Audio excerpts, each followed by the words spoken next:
राजधानी के मालवीय नगर स्थित रत्नवाला में 7 सितंबर को देश भर से जाने माने ज्योति एकत्र हुए। यहां पर ज्योतिषियों के सम्मान में कार्यक्रम आयोजित किया गया।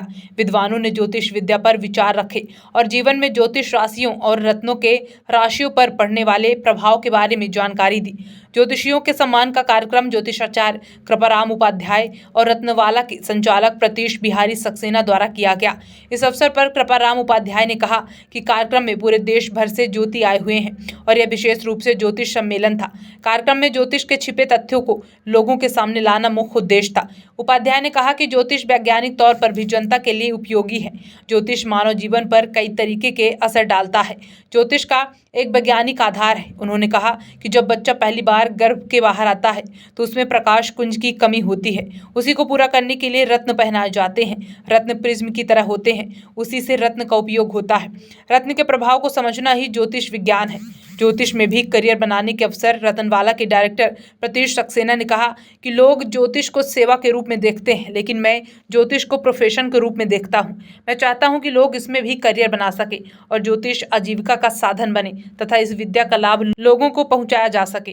डायरेक्टर प्रतीश सक्सेना बोल रहा हूँ जी। अगर ज्योतिष को संबंध में हम देखते हैं तो लोग ज़्यादातर उसको सेवा भाव से देखते हैं। हम ज्योतिष को प्रोफेशनल यानी कैरियर बनाने के उद्देश्य से काम कर रहे हैं। भविष्य में बच्चे अपना इसको इस उद्देश्य से पढ़ाई करें कि 2 पैसे कमा खा के अपना परिवार चला सकें, अपना भरण पोषण कर सकें। इस दिशा में हम प्रयास कर रहे हैं कि इसको रोजगार उन्मुखी बनाकर इसको भी एक धार्मिक प्लस सामाजिक एक प्लेटफॉर्म पर लाकर लोगों को एक पैसे कमाने का या आजीविका चलाने का साधन बना सकें। अच्छा देखिए, ये इसको आप आजीविका का साधन बनाएंगे, मतलब इसमें क्या सिखाया है? कंसल्टेंसी यानी लोगों को इस विधा से लाभ दे पहुँचाना, इस विधा से जीने की कला सिखाना, इस विधा से अपने जीवन के निर्णयों को सही और जिनको भी है ना रावत साहब के साथ ऑर्डर में ले पाना, तो आप आ सकते हैं। ज्योतिष विधा का काम। अच्छा, ये रत्न का जीवन में क्या महत्व है? राशियों के अनुसार जैसे लोग रत्न पहन के, ज्योतिषी बता पाएंगे, मेरा इससे संबंध नहीं है, ज्योतिषियों को इससे संबंध है। अच्छा, ये जो अभी रत्न है सोना चांदी, ये जो GST कम की है सरकार ने 5 और 18 स्लैब, तो इसमें क्या है इस पर? GST तो पहले से ही 3% था उसमें। अच्छा, 3% पहले से। उसके स्लैब का भी अनुमान नहीं कि उसमें क्या चेंज आएगा। जी। अगर सोने पे 3% और हीरे पे 1.5% और रत्नों पे 0.25%, वो वैसे ही नगण्य है। उसमें कोई चेंज आएगा तो कोई खास फर्क बाजार को नहीं पड़ेगा। बढ़ सकता है, घटने की कोई संभावना नहीं है, क्योंकि वो तो वैसे ही पहले के बराबर ही है। ठीक। सर, अपना एक नाम परिचय एक बार और दे दीजिए। हाँ जी, एक बार परिचय और। मैं प्रतीश बिहारी सक्सेना, रत्नवाला डायरेक्टर। परिचय दीजिएगा। मैं पंडित कृपाराम उपाध्याय और मेरा पैतृक कार्य है दादाजी पिताजी, और मेरा एक ही बच्चा है, वो भी ज्योतिष से MA, समाजशास्त्र से भी है, डबल MA, और भविष्य का ज्योतिष आज इस आयोजन का कोऑर्डिनेटर हमारी परंपरा के तहत। और रही आयोजन,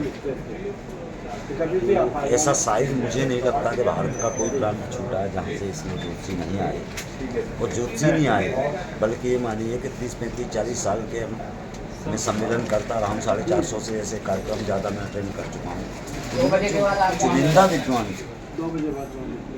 ऐसे मैंने 150 विद्वानों को यहाँ पर बुलाया, न किसी राजनीतिक को, न किसी अन्य को, विशुद्ध रूप से शायद मध्य प्रदेश का पहला ज्योतिष समारोह किया। इसका क्या उद्देश्य? इसका उद्देश्य बहुत छोटा सा था।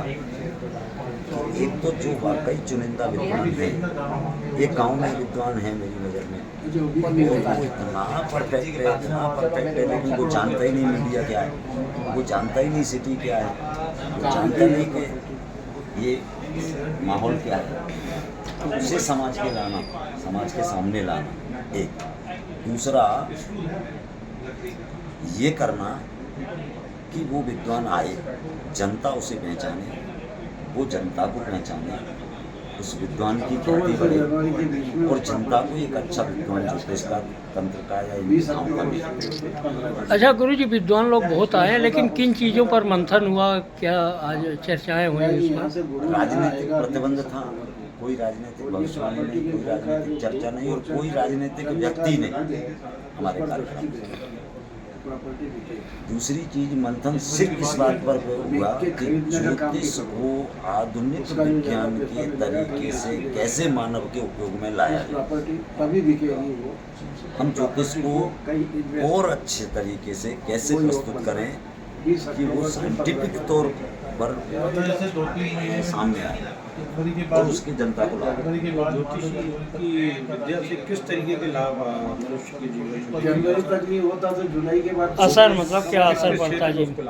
उसके बाद ज्योतिष ऐसा कोई आपके जीवन का क्षेत्र नहीं है जिसको हम समझ नहीं सकते। परफेक्ट 100% तो ज्योतिष को समझा ही नहीं जा सकता। ब्रह्मांड की वाइब्रेशन बहुत ज़्यादा है, उसको समझना, उसका ध्यान रखना मुश्किल है, लेकिन काफ़ी हद तक हम ये अनुमान लगा सकते हैं कि आने वाले समय में किस ओर क्या प्रभाव है और उसका लाभ क्या महत्व है महाराज जी? लोगों के जीवन में राशि रत्न पहनते हैं, उससे ज्योतिष के आधार पर पहनते ज्योतिष जब बताते जी। वो उसके क्या? देखिए, ज्योतिष एक वैज्ञानिक आधार है। जैसे एक पेड़ के पत्ते पर यदि हम काली पन्नी या कपड़ा ढक दें तो पीला पड़ जाता है, उसमें कुछ पोषक तत्वों की कमी हो जाती है। मतलब असर क्या हुआ कि उसको वो वाइब्रेशन, वो हमारी जो 7 प्रिज्म कलर है वो नहीं मिला, नुकसान हुआ। तो हमारे शरीर में हमारे जन्म के समय चूंकि हम पहली बार गर्भ से प्रकाश में आते हैं उस समय, तो जो प्रकाश पुंज हमको कम मिले हैं वो हमारे शरीर में कम पाए और जो ज़्यादा मिले उनके प्रभाव ज़्यादा हैं। तो आगे कब वो गहर उस स्थिति में जाएगा जब हमको वो चीज़ कम मिलेगी।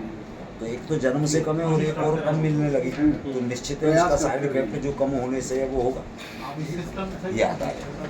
और इसी प्रिज्म कलर के आधार पर रत्नों का विश्लेषण, एक तो केमिस्ट्री, हर रत्न किसी न किसी केमिकल से बना है।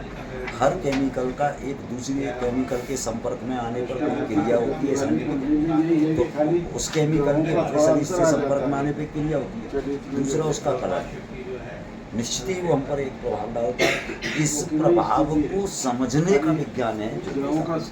ठीक ठीक, बहुत नाम एक बार और अपना परिचय। मैं राजज्योतिषी पंडित कृपाराम उपाध्याय, यहीं भोपाल में करोड़ क्षेत्र में निवास करता हूं। बहुत बढ़िया उपाध्याय जी, आपका